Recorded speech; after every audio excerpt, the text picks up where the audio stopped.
Hello, everybody. If it's Wednesday, it's Warhammer, and that must mean it's time for another episode of Warhammer Weekly. Both Tom and I are on the road this week, as you can see. I'm in a hotel somewhere in Europe, and Tom, on the other hand, is on his vacation with his wife for his 15th anniversary, I believe. Is that right? Indeed. Hello, friend.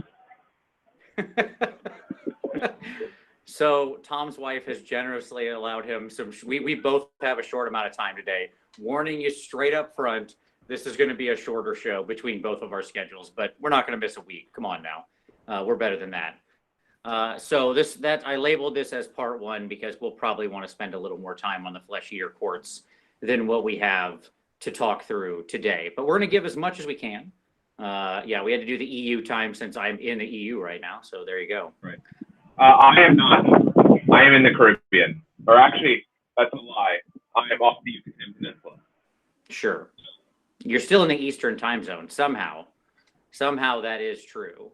So that's Indeed. nice. You got that going for you. But at any rate, we're gonna jump into fleshy reports pretty fast. There's not really much in the way of news, but Tom, what do we have as far as news goes? Because I mean, most of the news has been dominated, obviously, by by the Vigilus Ablaze release, Yeah. right? All the new War Master and all that. I mean, I could be wrong, but other than like event news, we don't have anything. We had the Heat one this weekend. Yep. Which was kind of a big deal. I ended up Deepkin taking it home. Our friend Gary Percival, as the eternal bridesmaid in no matter what army he plays, bringing home second was Skaven. So there's Skaven podiuming again, 2 weeks into release. We knew that Skaven was going to be a big meta upsetter, and indeed it has been already, 2 weeks in.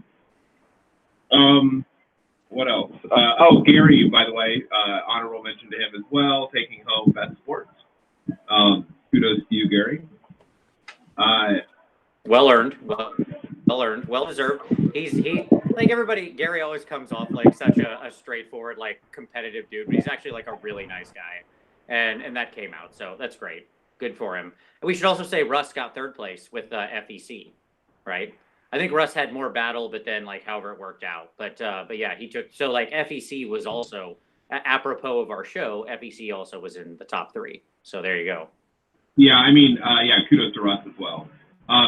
We had a fairly diverse top 10. I think we had 5 or 6 factions in there, multiple Skaven. We had 1 Daughters, 1 Nurgle, multiple FEC, multiple Deepkin, I think. No Stormcast. Again, I'm doing this from memory. I don't have the list in front of me. I apologize. Tom's in vacation mode. He's like, if Tom had normally phones in the news, my God, is it going to be just like, it is a telephone call today, buddy. Ring, ring. It's Indeed. The news. Welcome to the show, folks. Tom is drinking. He's got a good cigar. He's in the Caribbean. This is what you're going to get. But we're not skipping a week. That's what's important. We will bring you the same C quality material as always. Just, on a good schedule. That's what we can. On our own time. Yeah. The other event we should mention is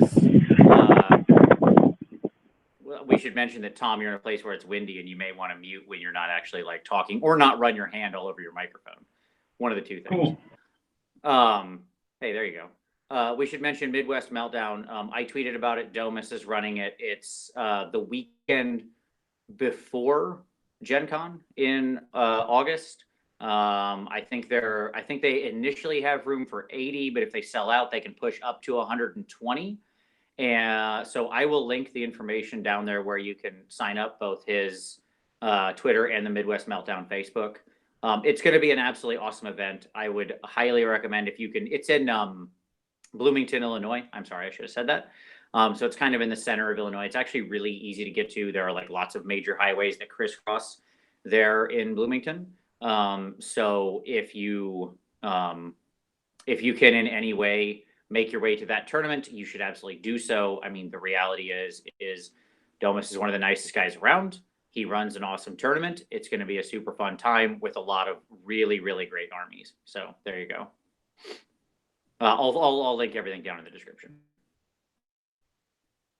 Now you can come back off mute, Tom. Let's see if Tom can figure out how to actually. Yeah, there you go. I'm good. I was just enjoying, hanging out. Sure.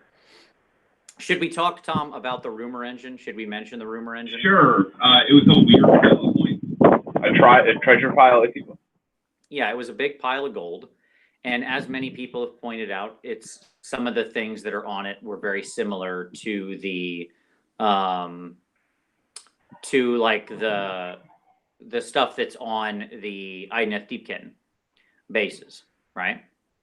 Sure. But that just means that they are treasure gathered from the Idoneth Deepkin. Or they're both sourcing from the same place. So I won't go over the picture because that's always hard when I'm on. Guess for what it is, Tom, because I have a dual-sided guess. I don't know. Okay, here's my guess. It's an endless spell. Okay, it is an endless spell. So the question is, whose endless spell is it? Is it a new generic one? No, I don't think it is. I would argue it's one of two endless spells. Okay, so either the Deepkin stuff that's there is a direct reference, and they're just pretty openly telling us that they're eventually going to make some Deepkin endless spells, right? Because Deepkin already have terrain, but they don't have their own endless spells. They have potent spellcasters. It would make sense. You think they'll get a new book? No, I think they'll just get an endless spell supplement at some point in time. They'll just do it on its own. They'll find some excuse, like the Shadespire release or something. Who knows, right? They'll figure out some reason to do endless spells for Deepkin. That's option first. Now here's option the second. It's a Slaaneshi endless spell. Now let me tell you why I think this. Okay. Now I know you might think to yourself, Vince, you see Slaanesh in everything, and that's fair. I do. But, so like adherents of old Slaanesh lore might remember that there used to be a spell that would like sort of enrapture a unit by making it appear as though there was like treasure. Like that was the story. They created the big pile of treasure that everybody was then obsessed with grabbing, and they became like greedy and lustful for the gold, right? This was one of the old Slaaneshi spells back in the day. And that to me says, boom, big pile of gold. It's the Slaaneshi endless spell. Instead of being an imaginary pile of gold, it'll be a real pile of gold, and it will attract like the units that are near it to move to it or something like that. You can't move farther away. You can only move closer to it. Right. Exactly. Yeah. Yep. I can see that. Yeah, that would make sense. Yeah. Thank you. And it would be.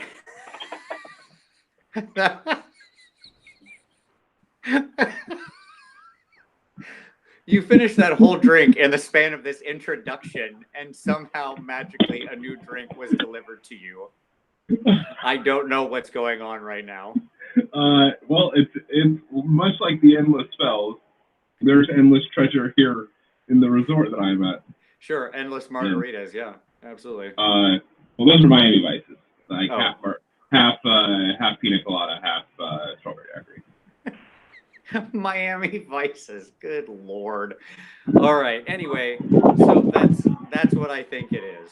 That's my guess. Like when I saw that pile of gold, and we know we've got a Slaaneshi release somewhere, I thought of that old spell. And a lot of the endless spells we've seen do mimic those older spells, right? Yeah.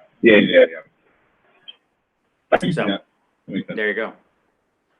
All right. I think that's all we got. I mean, I can't think of any other like really strong news thing going on. Those are both the events that I wanted to talk about.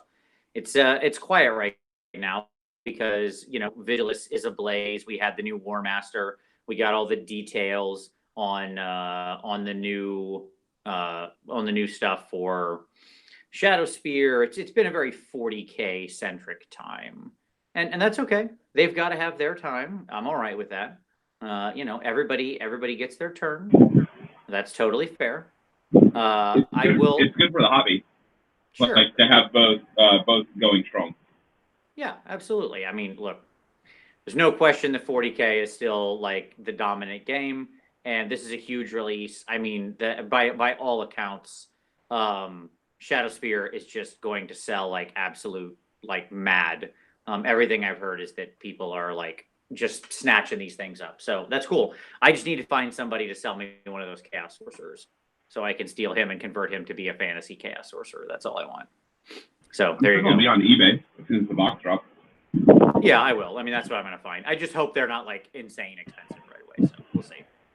Try to see what I can do to snap one up. I just want to paint him. I think he looks fun to paint. I don't have any real purpose for him. You know what I mean? I'll convert him over to be like a sorcerer lord in, you know, for AOS, because you just like it's cut off a few tubes and call it and job's a good one, right? That guy is like he's basically fantasy. So there you go. Totally. All right, so let's do some. This is going to be a comical pick of the week, Tom, because I can't imagine you've been dialed in or have been paying attention to anything. So do you have a link to everybody? Do I have a link? Do you have a thing you want to share with everybody? I can find your link, Tom. Sure. Actually, I'm gonna spruik something I don't normally spruik, and that's a GW product. And I know this is not like content, but whatever. Did I lose you guys? No, you're good. Keep going. Okay. I'm still here. I was just sorry. I remain very motionless and still, Tom, so I don't steal the camera focus from you. Go ahead. Cool. So I want to promote like Black Library books. I know it sounds really weird. On my vacation, I've had the opportunity to read. I read City of Secrets. I read, and then I've read the Hollow Knight section from Warstorm, and I'm finishing up the Hollow Knight section from, like, I'm reading through all the Hollow Knight, like, mini books, through, what's the other one that I've read? Maybe, not Guardian, through Hollowmourn, in that initial set, and I'm really enjoying them. They're quite enjoyable. So it really makes me want to move on and do my my son's Hollow Knight army next. Right. So nice. That's a good pick. I have a very fun one that I'm going to share with everybody. So our buddy Paul with Radio Free Hammer Hall, Paul Conti, he released an awesome video about dice, like literally about how we blame our dice sometimes, you know, for like rolling bad. And he walks you through like some of the quote unquote science of dice and like how it might actually be your dice and how you can make sure your dice are properly generating correct random number spreads. He talks through like the standards that casinos use to keep their dice fair and randomly generating numbers and like the tests that they do to make sure that they're not. He talks about like the types of dice that you should like utilize that will produce the most even sets of results. And it's actually really interesting. It's all stuff I hadn't thought about, like the nature of kind of some of the dice that get produced. And not just like, he talks a little bit about like the crazy GW dice and how they'll almost certainly produce like not proper random results. But also then like even just normal, even like the normal engraved pipped dice we use can sometimes produce inaccurate results, especially if they're color mixed. Like, you know the type you and I both love of like the like color mixed ones. Yeah, because like, they can have a different, they can have different like densities probably. Exactly. They can use different materials sometimes to make the different colors, and that can cause sort of, you know, non-standard results. You know, again, it's all interesting stuff. So he talks about like his preferred dice and the ones that he uses because they do produce pretty solid results and like whatever. He talks about the casino standard because obviously casinos have a lot of money invested in it being completely real as far as like random, like true RNG or as close as possible as you can get, right? Yep. Like dice that generate incorrect results at a casino is going to be bad for them, right? It has to produce every number as near to the law of large numbers as possible, right? I'm going to jump back to the news real quick. Drive Through Games made a comment in the comments that I want to highlight. That AOS just passed into the second most sold minis game last quarter. as per results. So it passed X-Wing. And that's worth celebrating. Hey, there you go. Yeah, I mean, it was on the ICV2 list. I didn't know they released their new quarterly thing. That's cool. I'm always happy to see that. The ICV2 list is always questionable. Like you should say, like my only point there, drive-through games, is like you said, is the second most sold minis game last quarter. You need to say like as per what the ICV2 surveys, right? Because the ICV2 is limited to a specific type of retailer and set of retailers and physical product. And so like, and lots of these games, especially GW, is now sold through alternate venues. So the question always was like, you know, even when one of their games is like number 3 or something, it's like, well, if it's number 3, is it actually number 1? Because it's not counting direct sales and it's not counting this or that, the other thing. You know, and by the way, that's very true for things like X-Wing too. Like X-Wing has you know, direct sale capability too. So it's just, it's a great thing. It's good that like it's selling in retail stores and that it's rating up there. But we do want to make sure we clear what that is measuring and what it's not. Yeah. Right. So I mean, the point, the takeaway is that the game's healthy. Yeah, absolutely. No, that's fantastic. I mean, it's absolutely awesome. I'm always thrilled to see it make those kinds of moves. Yeah, 100%. That's a very good thing. Yeah. Okay. Awesome. I did not catch that. Thank you to all of you for your contribution to that. Absolutely. Yeah. Yeah. All right. So hobby time's probably not going to be super exciting. I don't know. My hobby time, fantastic. Obviously, I've gotten a lot of reading because I've been traveling and laying by the beach, and so why not? Mini painting has been a little bit difficult, but I do have one thing to share. So I've done a little bit of traveling, and I guess does Army research count for hobby time? Absolutely, Army research counts. Like that's if you're like I spend a lot of time on the road, and like Army and art research is a thing that I absolutely like. That's part of how I stay sane when I can't paint. Right? Is I look up color schemes and look up miniatures I like and start building my inspiration folder. I think that is absolutely hobby time. As long as you then go eventually paint at some point, that's fair. So what's your thing, Tom? What's your thing you want to share? So we went into the mainland and did Chichen Itza, which is in the middle of the Yucatan Peninsula, and it's amazing. Like we went because I'm fascinated, and I had to see if aliens really built it or not. And the thing that really struck me about it was I joked around about like I'm gonna try not to own a new army by the end of this, but my wife is like, I don't know, I could do Seraphon, and I'm like, yeah, that's what I'm talking about. Army research, not for me. And so we got like just the thing in perspective. Like Chichen Itza is huge. We spent 3 hours there, and it was like we could have spent 2 days there probably. And actually, only 5% of the ruins are like excavated. And like open to the public. And so like you would look behind vendor stalls and just see like trees growing on ruins, like of stuff that just hasn't been open to the public, like hasn't been uncovered and rebuilt yet. Like 95% of what is here, only a small portion of it. And so here's the main pyramid, the main step pyramid. Here's the observatory, which was built, they think, over 2,000 years ago. Obviously, they're very celestial oriented, so everything aligns with solstices and harvest times and stuff like that. And it was just fantastic. There's a step pyramid with one of the other structures behind, and I didn't have a lot. I have like hundreds of pictures. Here's cenote. So the thing about the Yucatan Peninsula is it's a bunch of like limestone, and all of the like there's almost no raised areas, and there's tons of basically these cenotes, which are where these wells, where holes, where they're gathering all the fresh water, and there are like over 5,000 of them in the Yucatan. And sometimes they're open, like half open like this, where you can see it's like a cavern where like half of it, like the roof is collapsed. Some of them are fully covered, and then some of them are fully open, like sinkholes. And I was looking at this, and I was like, oh, I totally know what my board would be now. to do like a multi-level like cutaway of a cenote with ruins and like structures inside the cenote and then also on top.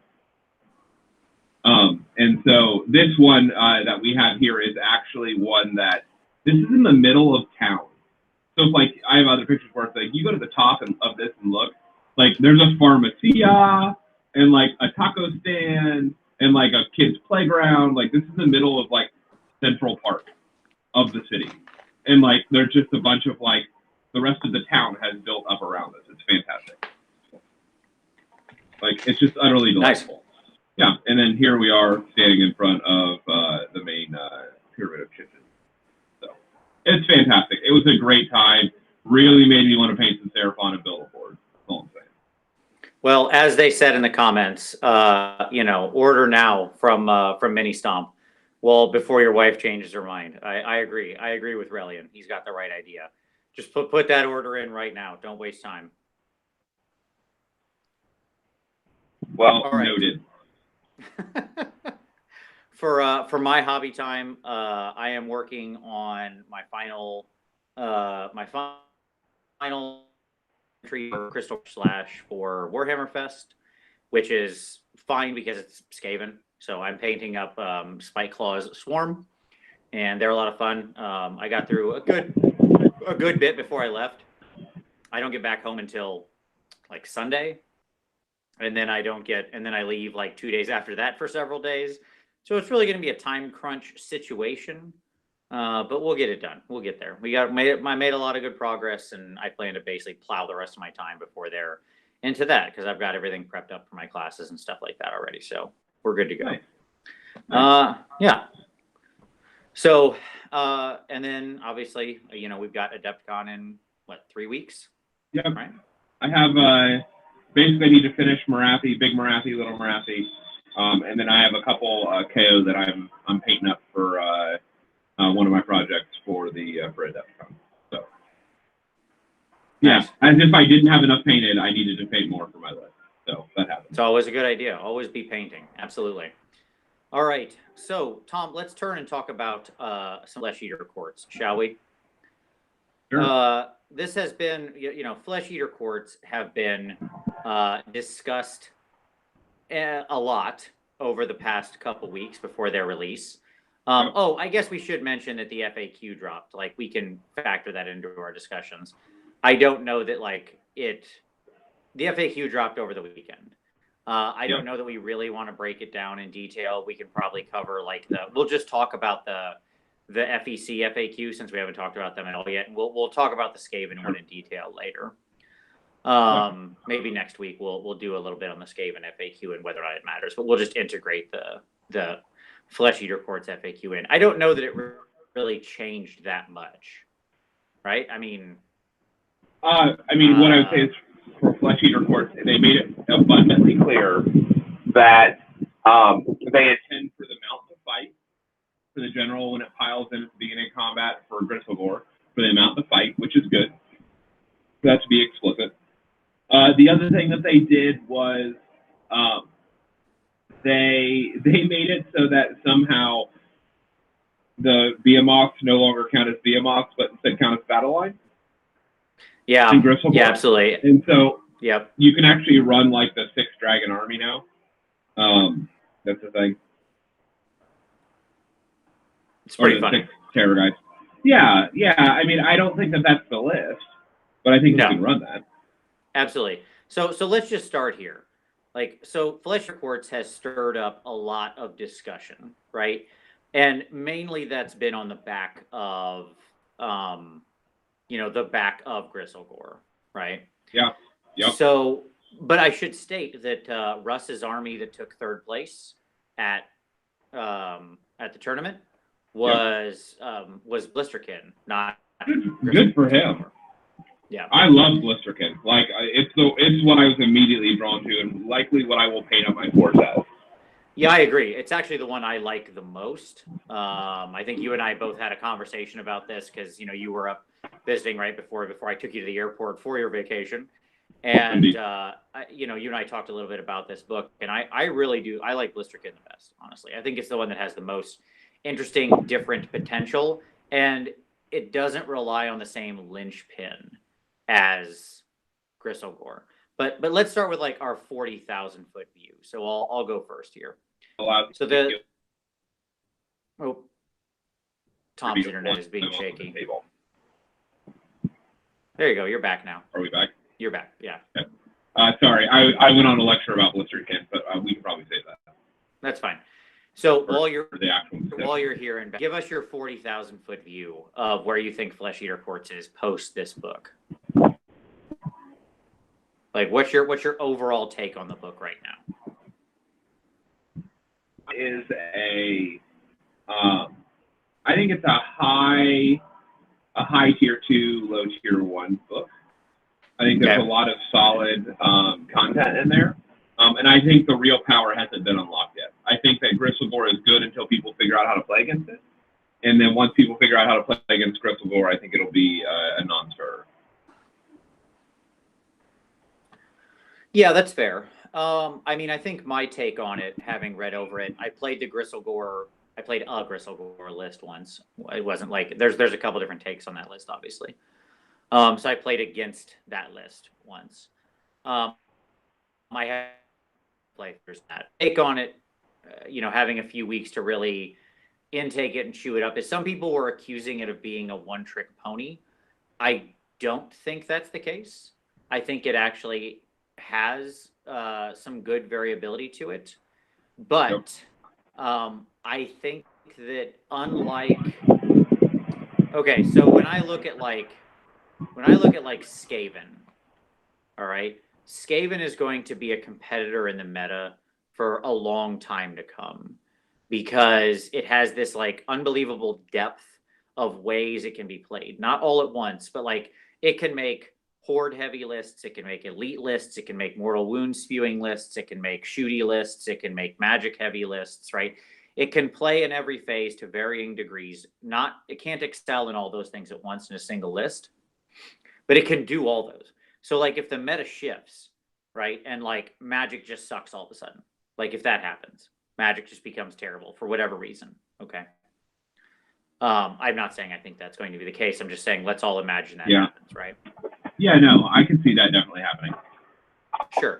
Then like Skaven can adjust. They have other options besides just being good at magic, right? If shooting suddenly becomes bad, again, they have other options beyond shooting and so forth.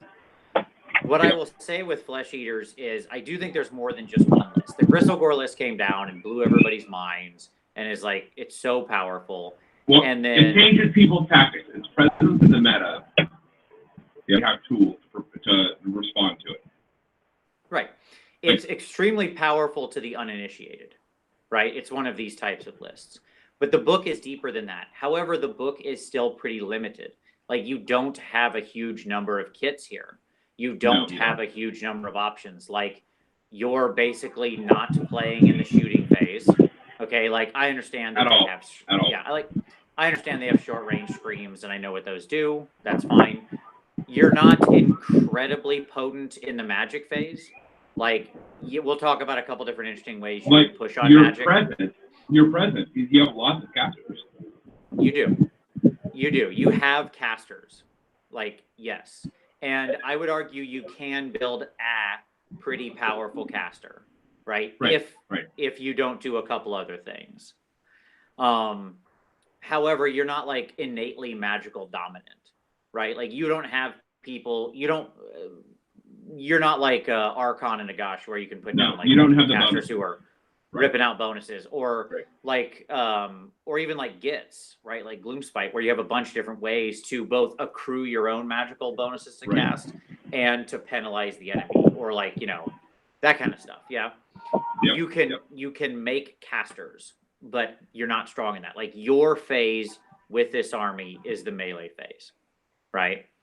And like that's where you win. Like that's where this army fights. And so the ability of this army to do well will rise and fall largely with the ability of armies to compete strongly in melee, right?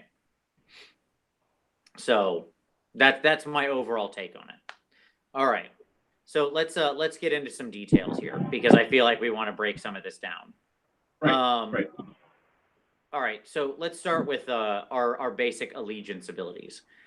They have they have the undead 6-up save, but it's only if you're wholly within 12 inches of a hero, which is funny because that actually can become very challenging for like your ghoul units to get, because that's relatively short range, right?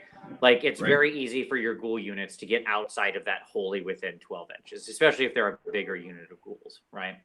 Whereas things like your crypt players or whatever, it's pretty easy to keep them in. And obviously your heroes themselves are always going to have it because they're always within range of themselves. Okay, fine.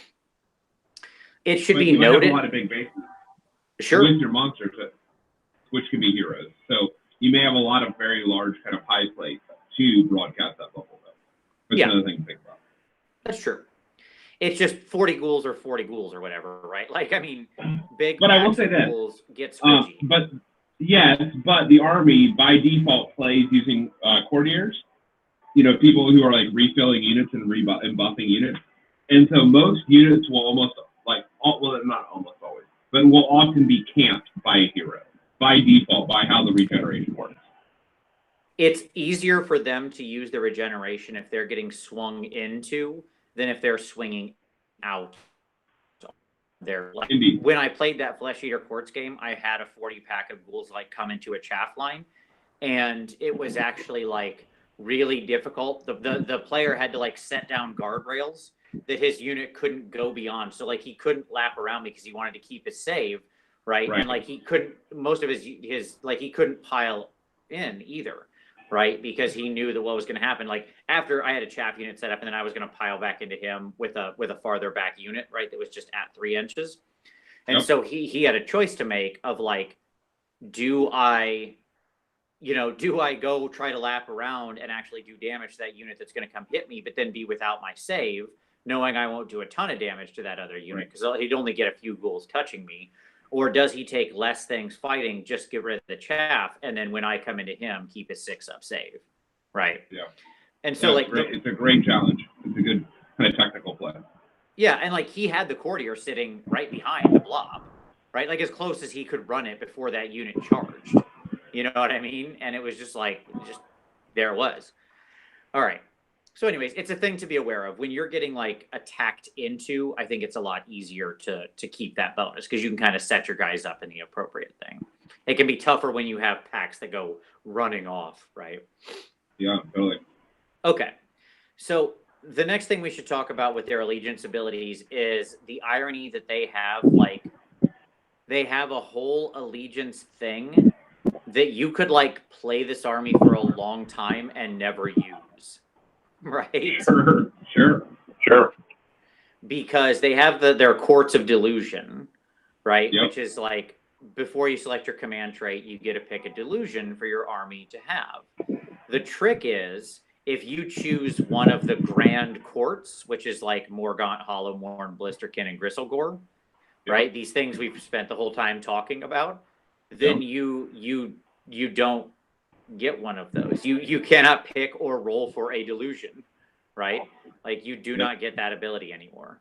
So it's just really fascinating that they literally have an ability that if you want to take into one of these, you're making a choice. And I think most people would probably choose that. It's one of the highest opportunity costs we've seen for one of these, right? Because hold on, I don't know that. I don't know that this is instead of choosing a grand core, right? It says, after you've chosen your allegiance for your army, you can choose one of the following grand court keywords. All Flesh Eater Quartz units in your army gain that keyword. You cannot pick or roll a delusion, see below, for a grand court. But all units with that keyword benefit from the extra abilities detailed for that grand court. Oh, yeah. Sorry, yeah. No, you're fine.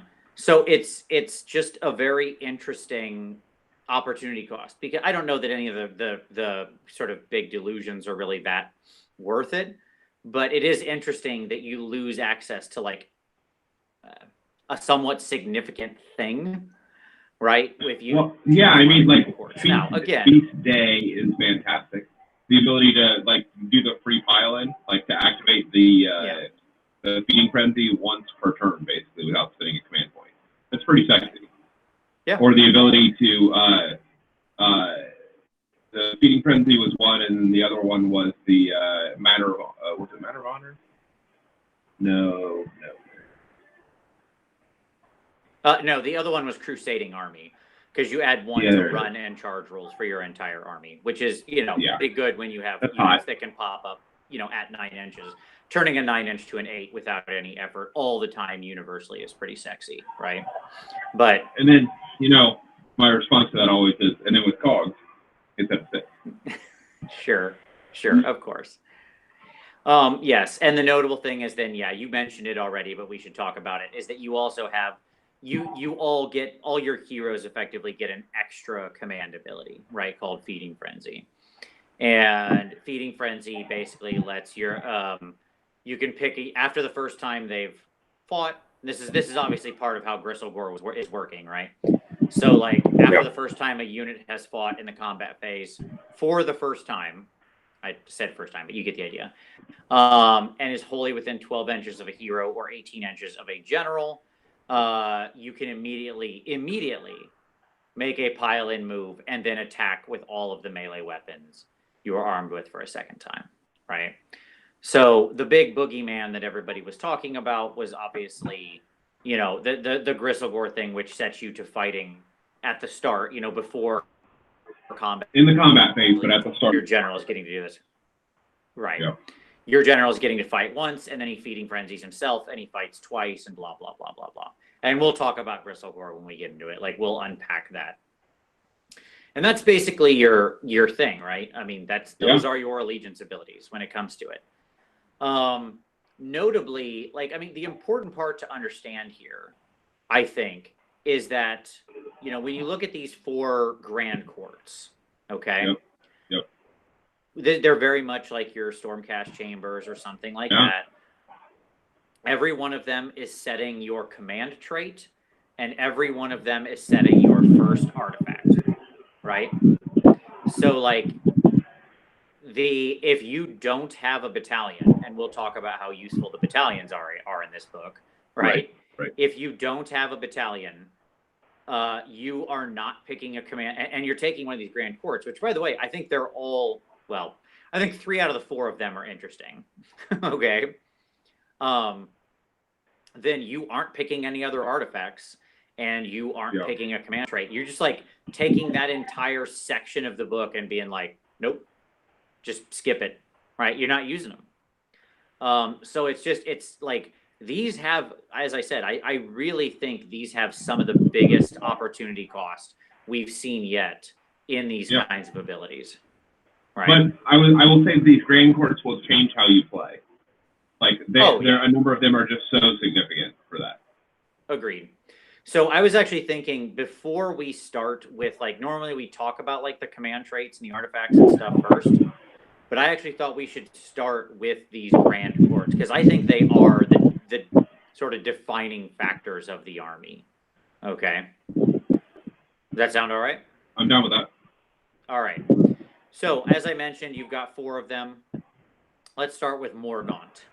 I think you like Morgaunt more than I do.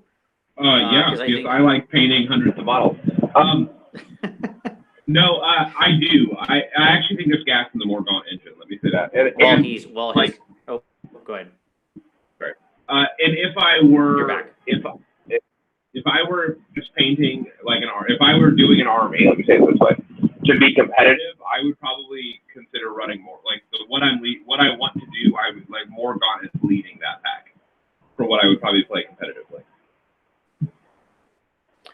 Yeah, I can see that. So, like, it's important. I think before I realized there was one other thing we need to very quickly explain, because it's going to come up like left and right. This army being that they all suffer from a delusion and think they're all some ancient noble, kingdom.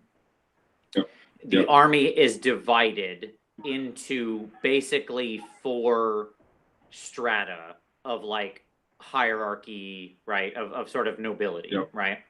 So you have the serfs, which are like the littlest stuff. Your man at arm and your archers. I mean, your ghouls. Your ghouls, right? You have your knights, right? Which are your big guys. Knights of the Realm. Knights of the Chalice. I mean your hordes and your flayers. Right. Yes, exactly. You have your courtiers, right? And your courtiers are like the bosses of these things. So like for example, we just mentioned knights, like crypt flayers are knights. Okay. Right. Right. So they get their own courtier, which exactly. are courtier. Yep. Who does not have the knight keyword and instead has the courtier keyword, but he's built from the same kit. He's effectively the same kind of model, right? He's just the character from that lot. And so instead of knight, he's the hero of that lot, and he fills up only that unit. Right. Exactly. So the exception is the Vargol, yes. who's the generalist courtier that can fill up any unit of knights or serfs. Right. Yep. The Vargolf is like your super courtier. He was like your sort of lead noble, as it were, but like not in the upper royalty, just like he was a sort of important noble or whatever. Yeah. Yep. Overseeing knights and serfs. And then from there, what you have is above the courtiers, we have the abhorrents, right? So the abhorrent is like the Ghoul Kings, the Archregent, and then the Ghoul Kings on Terrorgeist and Royal Zombie. Right. Royal Terrorgeist, right. Royal Zombie. Yep. Yeah. Yep. So that's kind of the stratification, and it's important to understand that, just because like when we start discussing these, a lot of stuff is secret. Right. Yep. It should be noted that the monsters, because you can take just the like Royal Terrorgeist or Royal Zombie Dragon without a dude on top, and when you take them dudeless, they then gain the Menagerie keyword, which can come up in a couple places. Okay. All right. So now that we understand that sort of like stratification, as it were, let's talk about these actual things. Okay. So Morgaunt. So Morgaunt is really like the surf focused one, right? Yep. Like it's your googly Google one. Basically, you automatically can reroll. You're just like generic army-wide. All of these things provide a generic army-wide ability, a command trait, and set your first artifact. Okay. Yep. Cool.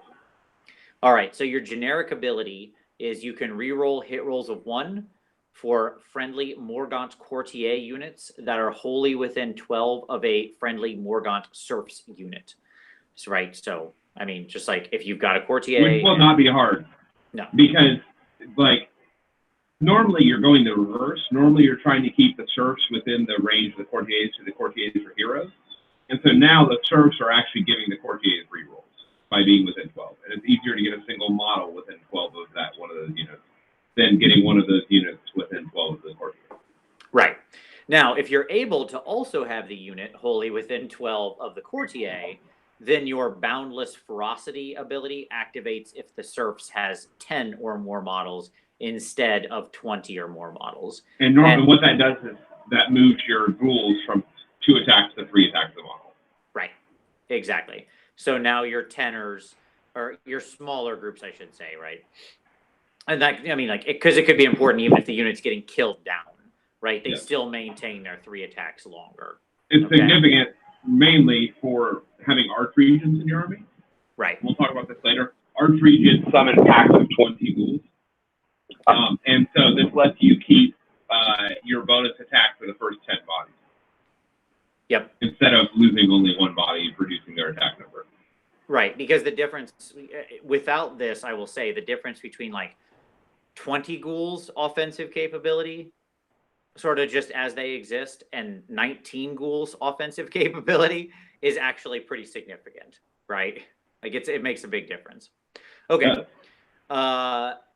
The command ability for this one is when a friendly Morgaunt serfs unit is destroyed, so in other words, a pack of ghouls is wiped out. If you can roll a die on a 4+, a new unit identical to the one that was destroyed is added to your army. You set it up wholly within 6 inches of the edge of the battlefield, 9 inches from enemy models. So pretty good. So this gives you basically the Hammers of Sigmar, like lose the unit on a 4+ replace the unit ability. which can be kind of important in an army that isn't regenning things automatically like a lot of Death armies.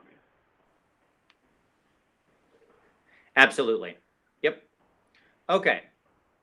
So your command trait is you can reroll hit rolls of 1 for the general, while the general is within 12 inches of a friendly Morgaunt Serfs unit, which, okay.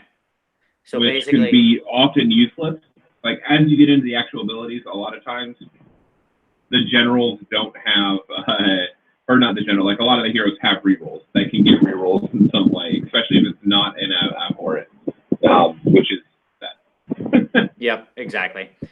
And your artifact is you don't take battle shock tests for your Morgaunt units while they're wholly within 12 of the bearer of the artifact, or within 18 if the bearer is your general, which is kind of cool to make your ghouls like immune to battle shock, but okay. Like, it's good. What I'll say it's really good for is first turn, so that like your big ghoul units can avoid getting alpha struck blown up, right? Because yeah, they're like bravery 10, but if somebody whacks them hard enough, like I battle shocked 15 ghouls off late in the game I played. So like if you hit them hard enough, you know, you can blow them up, right? But this prevents the alpha strike type of thing where like somebody hits one of your like 40 pack of ghouls, removes 16 of them, right? Even at bravery 10, that's going to hurt, right? You're going to lose a significant chunk out of the rest of that. So, so you like this one, I assume, because mainly of the command ability. Is that what draws you in for the most part? Yes, and it's how I want to play. And we'll talk about this. Like, I think that there's a battalion that has not got a lot of play. Like, it's gotten basically no discussion, like zero discussion. And I think there's a lot of gas in the engine, and this just makes that gas last longer. And we'll talk about that later. So. Right on. All right. So, and like I said, this will be split up over 2 shows. As I warned everybody at the beginning, this will be a short show. Tom and I both have other commitments, unfortunately. Don't worry. We're going to return to the Flesh Eaters next week. We will give them their due. Okay. So let's talk about our next one, which is the one that this to me is the one that I like the absolute least. Womp, womp, womp. Yeah. So this is Hollowmourn. Okay. Okay. You can reroll wound rolls of 1 for attacks made with melee weapons by friendly Hollowmourn courtier units and friendly Hollowmourn knights that have made a charge move in the same turn. Okay. I mean, that's cool, I guess. Yeah. It's not nothing, but it's okay. Their command ability is you use it at the start of the hero phase. You pick 1 friendly Hollowmourn unit wholly within 9 of a friendly hero or 18 of the general. You add 1 to run and charge rolls for that unit until your next hero phase. And in addition, until your next hero phase, that unit can run and still charge, which is the only thing in this I like.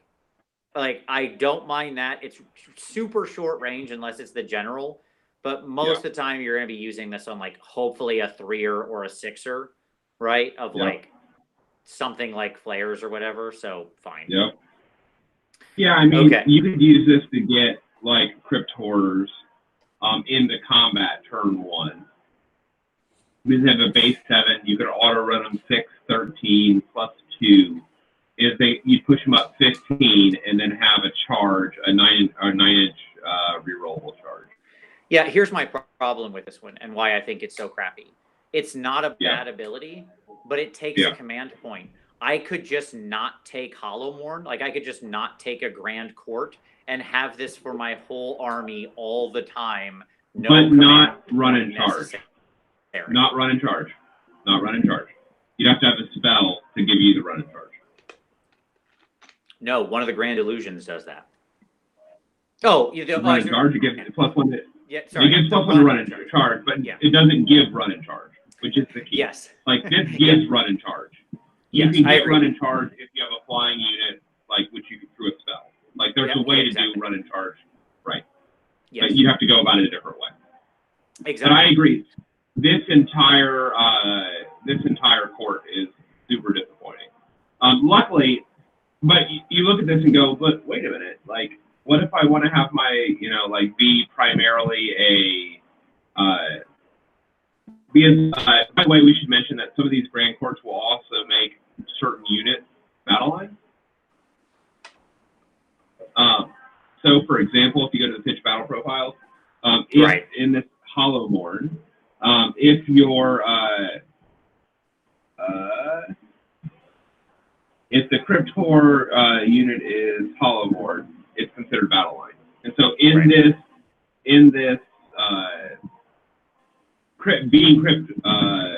being Hollowmourn will grant your Crypt Fours battle line status. So that is one perk of this.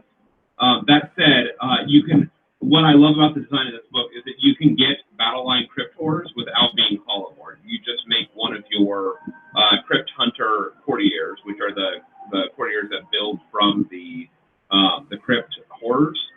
You just make them your general, and when you do that, they gain battle line status. And I think if you want that, that is the better way to go than this court. Anyway. Yeah, because then no, I agree. The command trait is you add 1 to the attack and damage of the general's melee weapons. And you're like, oh, wait, that seems kind of good. The generals in here are very scary. But hold on. Let me read the rest of this sentence, this disappointing sentence. Never has there been a post-conjunction clause that's more disappointing. While this general is within 3 inches of any enemy heroes with an artifact of power. Holy crap. Like, restrict that ability more, please. It's meaningful, though. Well, notice that it's +1 to attack and damage, not attacking an enemy with an item.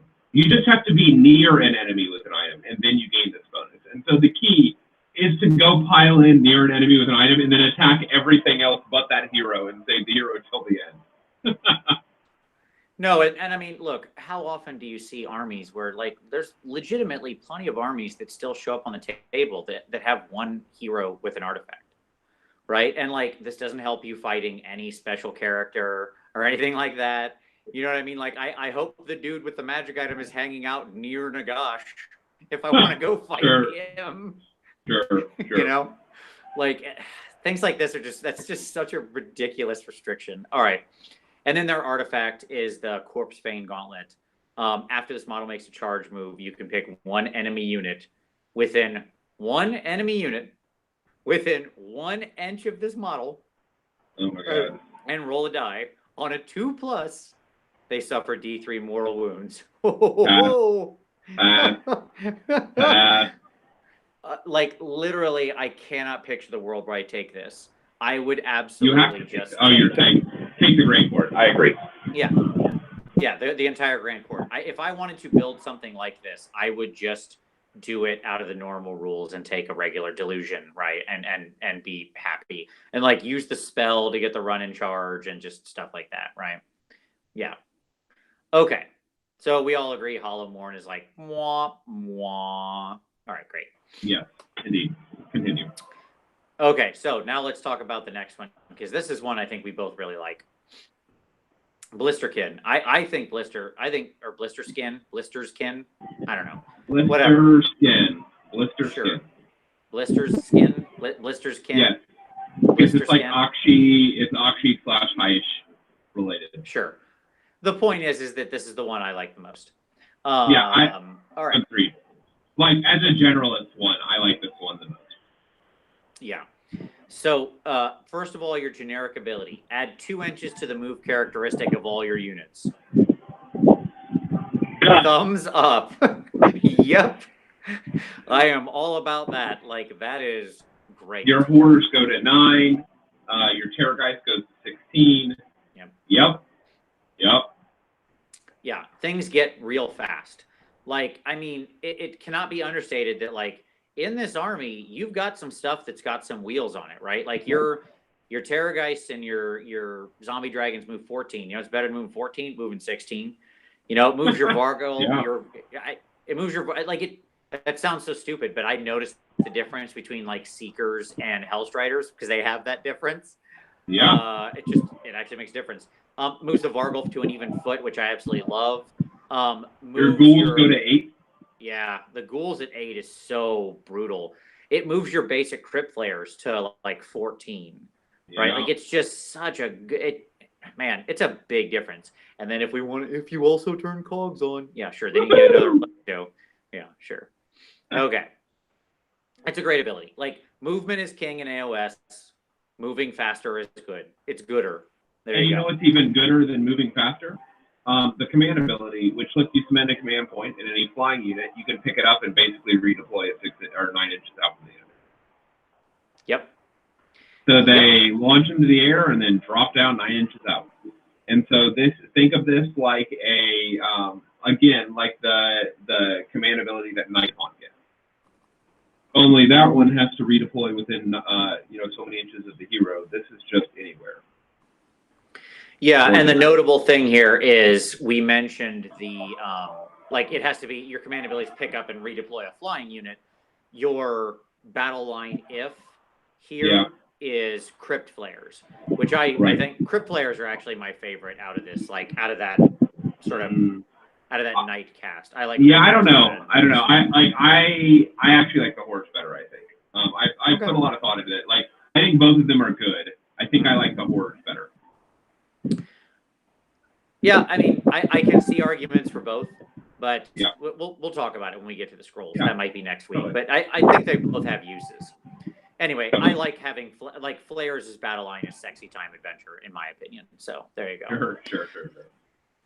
Your command trait is if the general is on the battlefield at the start of your hero phase, roll a die on a 4+, you get 1 additional command point. My God. This is a command point starved army. Oh my God. Just like, it's so funny too, because like your throne, which we haven't discussed yet, lets you literally use some of your core abilities without spending command points. And yet you're still starved all the time for command points. Like this army churns and burns command points. They want them so much. You gotta remember, like every unit can pile in twice if you have the command points for it. Yeah. Well, I mean, you're wanting it for feeding frenzy. You're wanting it for, you're wanting it for making things run 6 because there's multiple ways to give run and charge in this book, right? And like the difference between getting there and not can often be run 6. This army is very charge dependent. It needs to get in and do its damage, like whether you're Gristlegore or Blisterskin or not. So like re-rolling charges is pretty important, right? Like it's just and on and on and on and on and on. For some of your people who can't use the throne or need to summon, or you're not near the throne when you need to summon, like that's more command points. It's just everything is wanting command points, right? Totally. Yep. So okay. And then finally, the item. Yeah, the artifact of power, which is again so good. Subtract 1 from hit rolls for attacks made with missile weapons that target a friendly Blisterskin unit wholly within 6 inches of the bearer. Not a huge range, but obviously it protects the bearer themselves, right? So like whoever your general is, or whoever you give this thing to. I shouldn't say general, but whoever you give this thing to, and then a little nice bubble around it. This is a very I really like so much of what's going on in this. Traditionally, you and I have talked a lot about daughters. I'm a big fan of Calibron because it has the teleport thing. It has the negatives to hit from shooting. This is very reminiscent of that. It's not exactly the same thing, but it's similar, right? Yeah, it's funny because this smacks so much of Calibron because this gives you a teleport. This gives you the -1 to hit, and you get the 6-up ward save near your people. Right. And on top of that, you even get bonus movement. I love Blisterskin as it is my generic. If I were just to pick up an army, I'd probably play this as my normal Grand Court, generic army. I still think that.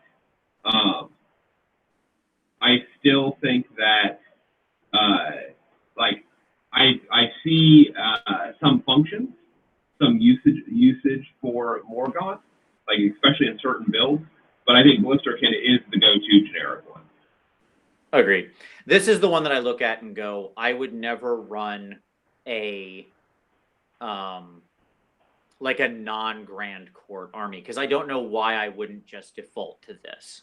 Right. Like I really feel like there's no tax here. Well, right? and Like, you know what makes this even more egregious is you can run a Blisterskin, which makes your flayers battle line, mm-hmm. and then have as your general the horror hero, which then makes the flayers battle line. And so what ends up happening? You meant the horrors battle line, but I know what you meant. Yeah, the horrors battle line. Sorry. So then you end up with flayers battle line, horrors battle line, and ghouls battle line. Right. So then you get into an Iron Jaw situation where you're never worried about adding units for battle. Right. Yep. I don't know how much I love that general, but I get what you mean. It's a possibility, which is well, nice. and we'll talk about that. Yeah. Yep. Sure. All right, and then finally, the big bad himself, the boogeyman of the last 3 weeks, Gristlegore. The important part about Gristlegore is this. Let's talk about a couple things. Let's break down Gristlegore. All right. Abilities. If the unmodified hit roll for an attack made by a Gristlegore hero or Gristlegore monster is 6, that attack inflicts 2 hits instead of 1. Make a wound and a save roll for each. Yep. Yeah. And then their command. And you're already fishing for 6s on the Terrorgeist fights. And so, like, this just accentuates that because you get a normal hit out of it for a -2 red D6 damage, and also the 6 mortals whenever this triggers. Right. It's important to note here when we'll get to it later, but I'll make the quick note now. You don't get to double tap your 6 mortal wounds, right? You get It's not your 6 doesn't become 12 with Gristlegore. Right. Your can use this ability in a combat phase if a friendly Gristlegore hero or Gristlegore monster that has not fought in that phase is slain, while it is wholly within 12 inches of a blah, blah, blah. If you do so before that model is removed from play, it can make a pile-in move and then attack with all the melee weapons it is armed with. Cannot pick the same unit to benefit from this ability more than once. So the very relevant part here is this could also trigger Feeding Frenzy. So, like, even if you somehow get ahead of the relevant and scary models here for what we're about to talk about, and you somehow ace the general before they're actually, as long as there's another hero around who can trip this off, they could fight, and then you could still trip Feeding Frenzy, and they could still get their 2 pile-ins before they're dead, right? Right. Yep. So it makes the thing about Gristlegore is it's all about manufacturing one of I would say, the scariest model in Melee that currently exists in Age of Sigmar. I'm trying to think of anything that's scarier, and I really don't know what it is. This thing is more frightening than the Corn Dragon, like fully turned on. Totally. I mean, a Gristlegore hero will crawl through a Corn Dragon and come out the other side, very likely, in the span of a round of combat. Yeah, and to be clear, like, mainly what we're talking about is not even the zombie dragons, it's the Vargeist. Because, and we'll talk about this later when we do the War Scroll. We're probably not going to do the War Scroll review this week. We'll talk about it next week. But just to mention, for those of you who don't know, like, they're sitting on 3 attacks with their bite. It's easy to get an additional D3 attack through spells. And so that means that you're often going to be at like 3 plus a D3 on the bite. Rerolls because of the mount trait on all misses or on all rerolls. And every 6 is 6 mortal wounds flat. And that never changes. Like, that never decreases by like the monster taking wounds. And it's going to double, it's going to pile in twice. So you could possibly, 33% of the time, be looking at one of these guys throwing 12 attacks at you, all with rerolls, every 6 is 6 mortal wounds. Every one that's 6, not 6 mortal wounds, it's like it wounds on a 3+, and it does -2 red D6 damage. Right. Yep. And notably, you get a mount trait automatically. Like, this army has mount traits, and you get an additional mount trait for every battalion. But most importantly, you could give your Gristlegore,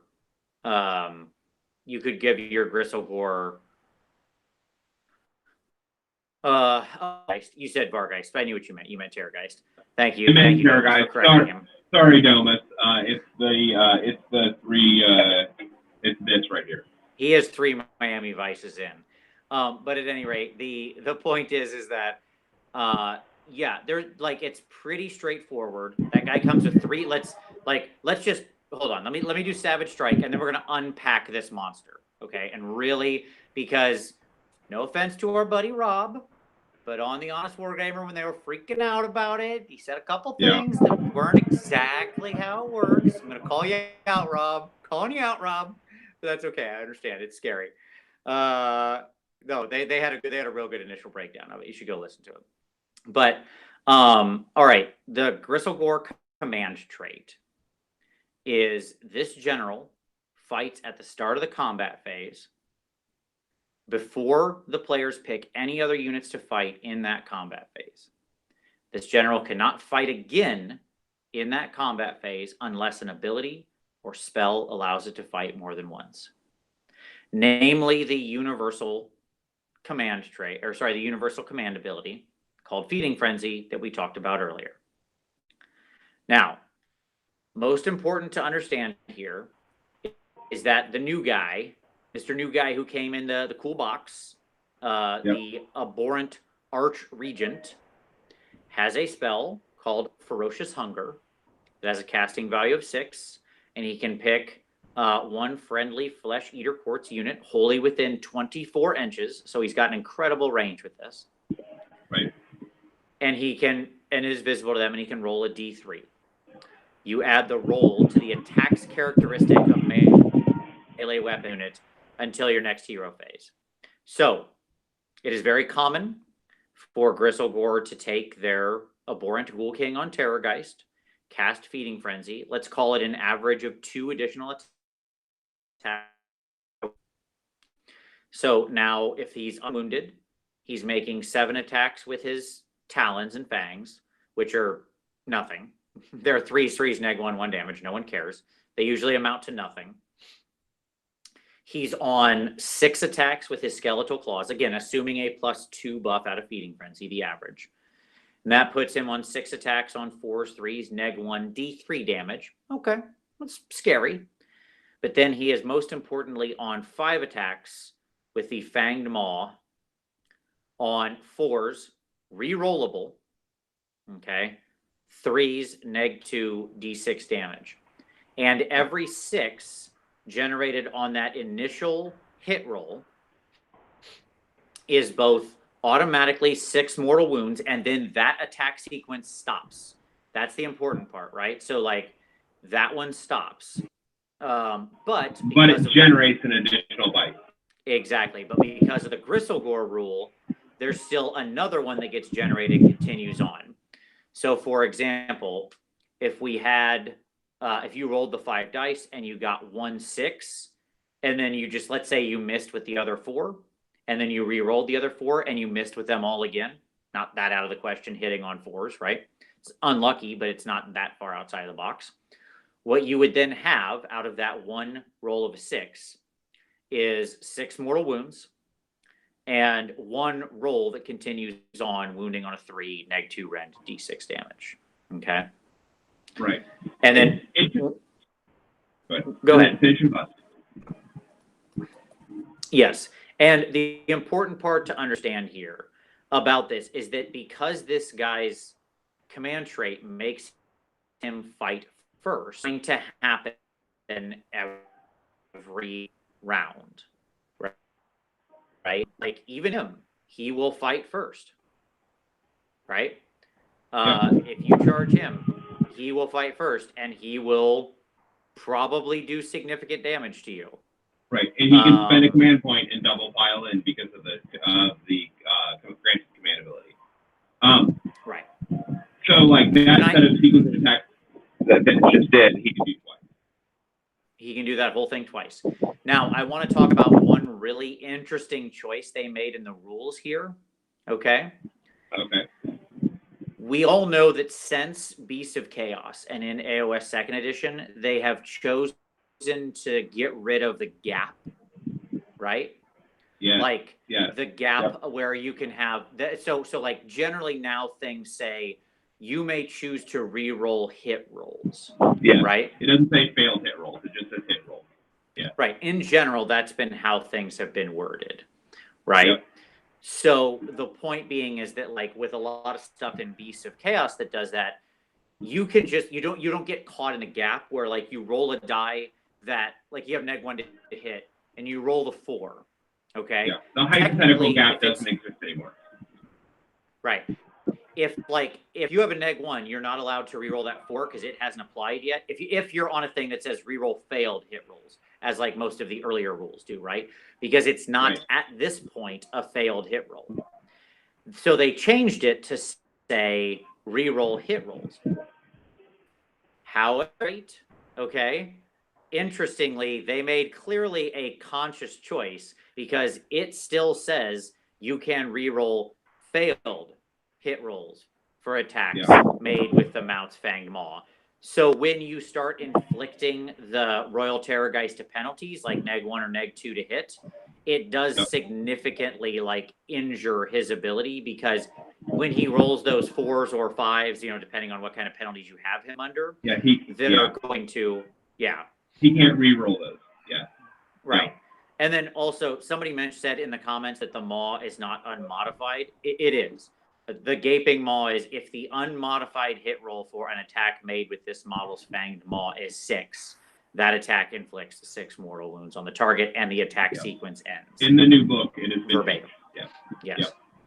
Yep. The other thing I would notice, like I want to point out one other element that people aren't talking about, and that is there's a hard counter to this unit, this super like powerful unit, and that is all of the abilities that have been introduced in AOS 2.0 that say like they can whatever like an oftentimes spell sometimes it's on the catapult like the flinger for the Ragnarok. It says this unit cannot be selected until all other units have been selected for combat.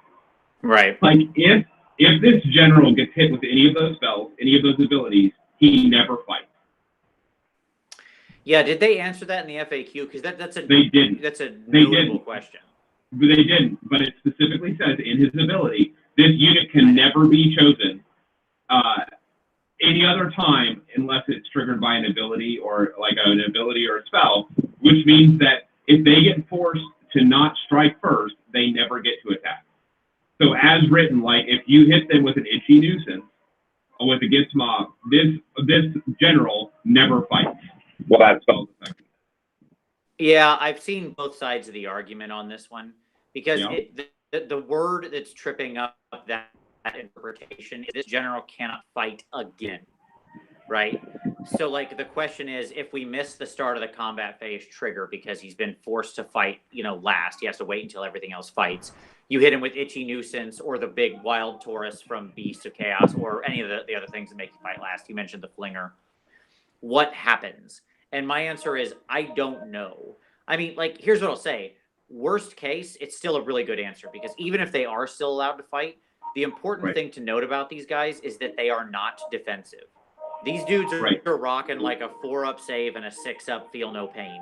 If they get their spell off, they might have a 5-up feel no pain, right? If they get their crappy spell off, but they're always going to be in dispel range because their job is to get up in the mix, right? So like if you can get in on these guys, like Fanatics are pretty brutal to these guys if it's the Gitz player's turn. Fanatics also strike first, and in your initiative, all of your strike first stuff will happen before their strike first stuff. So Fanatic would put one of these guys, like a block of 5 to 10 Fanatics would probably put one of these guys in the ground. Absolutely. The other thing to note is the 6-inch pile-in cheaters can often hose these guys if they can like stay out of range, as long as you can properly shield them. Because the important part to remember here is, like, when you set up your chaff line, one of the problems I see people making, like, you have to chaff these guys, right? So like I'll see people chaff them and then have another chaff line right behind it. But all that's going to do is like they hit that one, blow that one up, and then pile in again into the deeper chaff line, and now they're right. And blow that one up. Yeah. Right. Whereas if you give them one chaff line and then like backboard everything else, like they don't need a unit within 3 inches to pile in again, because when you charge, you can always pile in 3 inches. Right. And the the important thing is that the maul is a bite 3-inch reach. Exactly. So like if you're within 6 inches, they can like jump into you and get you, right? But at least the bite, which is what matters. Sure, but if you wall them off with a couple layers of chaff, and then have your 6-inch pile-in person, like say an Exalted Keeper of Secrets that you chaffed up with a couple layers of Daemonettes, or a block of Sisters of Slaughter, like a 30 block of Sisters of Slaughter. Right, and then you come in from 6 inches away, you can spike this guy like a football, right? Because he just doesn't have the defenses to live through an onslaught like that. So yeah, I mean, Gristlegore is one of those things where like and we need to end the show like in the next 2 minutes, so I apologize, everybody. We will pick up from here. We covered all the Grand Courts. We'll get into the War Scrolls next week. But in battalions, there's some gas in those battalions. Sure. The thing with Gristlegore is it's eminently beatable, but that doesn't that is to say it's not a problem to an experienced player or an experienced player, especially an experienced player with the right army that can afford the right kinds of chaff and responses. Because it is eminently killable, like shooting in Magic. You can just blow this guy off the table. You don't go, but if your only tricks, like if you're Iron Jaws, where your only trick is to go walk up and punch this guy in the face, this is a tough fight for you, right? So it's like really swingy to what armies are good against it and what's not. And on a deeper level, one of the reasons I don't love it is because, yeah, sure, like we experienced players can set up our appropriate chaff lines, backboard the rest. He comes in, then we just shoot him off, and their army falls apart. Because if you just kill the general with him only taking out like 100 to 200 points of chaff, like their army's dead in the water, right? But newer players who don't know that, right? This is going to be a bad experience. Yeah, like they're going to have it is like bad time. Because like, yay, I put my stuff on the line. I'm playing Warhammer, and then in comes this screaming lunatic, who's just like blah, a cannonball that takes out half their army, like two blocks of 30. Yeah, who plows in with like 24 mortal wounds in a turn, and like as Sean Clark famously said, handbrake turns on the second pile and around into the sweet meat of the rest of their army, right? So like that's just going to be a bad time. So like, is it beatable? Yeah, sure. And like, but is that defensible? Like, I don't know. I still don't know that it's overall a good thing that this can happen. It's not a question of is it overpowered. I don't think it is in general terms. I think it's actually super beatable because it's placing all your eggs in this one basket, this one very soft, squishy basket. The problem is new players who don't know how to squish that basket are just going to get steamrolled by this, and that really sucks. Right. It'll be a bad experience. Yeah. So, all right, we need to end this one because I have to go. I apologize. Folks, I know this was a shorter one. Don't worry. We will pick up next week, return back to normal life, and we will continue our Flesh Eater Courts experience. So we have to call a quick pause. Just a pause on this. We will return to the Noble Ghouls next week and continue the discussion. But as always, very much appreciate you watching this one, and we'll see you next Wednesday.